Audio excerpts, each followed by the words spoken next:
கன்னியாகுமரி மாவட்டம் பிள்ளையார்புரம் அருகே காதலனுடன் சேர்ந்து தாயையே கொலை செய்ய முயன்ற மகளால் அங்கு பரபரப்பு ஏற்பட்டிருக்கிறது. அந்த அண்மை செய்தியை பார்த்து வருகிறோம்.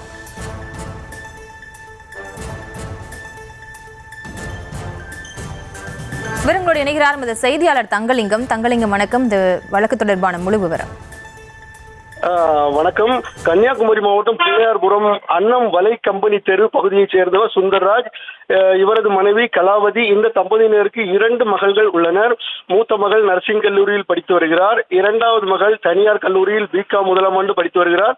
அதே கல்லூரியில் தன்னுடன் படிக்கும் மேற்கு நெய்யூர் பகுதியைச் சேர்ந்த அபிலாஷ் என்பவரை காதலித்துள்ளார். இந்த நிலையில் இளம்பெண்ணின் தாயார் மகள்களின் திருமணத்திற்காக சேர்த்து வைத்திருந்த நகைகளில் 10 பவுன் தங்க நகைகளை திடீரென்று காணாமல் போனது.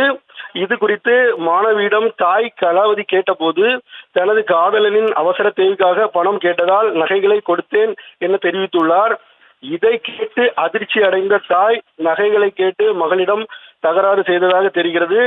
இதனால் தாய் மகளுக்கு இருவருக்கிடையே வாய் தகராறு நடந்து வந்துள்ளது. இந்நிலையில் நேற்று மாணவியின் காதலரான அபிலாஷ் வீட்டுக்கு வந்துள்ளார். இதனை பார்த்த சுருதியின் தாயார் கலாவதி நகைகள் எங்கே என்று கேட்டுள்ளார். பின்பு அவர்களுக்குள்ளும் தகராறு ஏற்பட்டுள்ளது.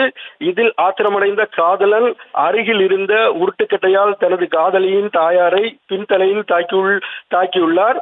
இதில் படுகாயமடைந்து கீழே விழுந்த கலாவதி இருவரும் சேர்ந்து துப்பட்டாவால் கழுத்தை இறுக்கி கொலை முயற்சி செய்துள்ளனர். கலாவதியின் அலறம் சத்தம் கேட்டு ஓடி வந்த அக்கம்பக்கத்தினர் அங்கு கண்ட காட்சிகளை அவர்கள் அதிர்ச்சி அடைய செய்துள்ளது.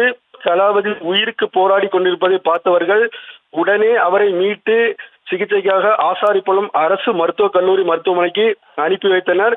அங்கு கலாவதிக்கு தீவிர சிகிச்சை அளிக்கப்பட்டு வருகிறது. மேலும் இந்த கொலை முயற்சி சம்பவம் குறித்து கலாவதி அளித்த புகாரின் பேரில் சுசீந்திரம் போலீசார் வழக்கு பதிவு செய்து அபிலாஷ் இளம்பெண் இருவரையும் கைது செய்தனர்.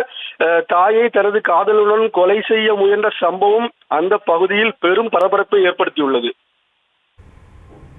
விவரங்களுக்கு நன்றி தங்கலிங்கம்.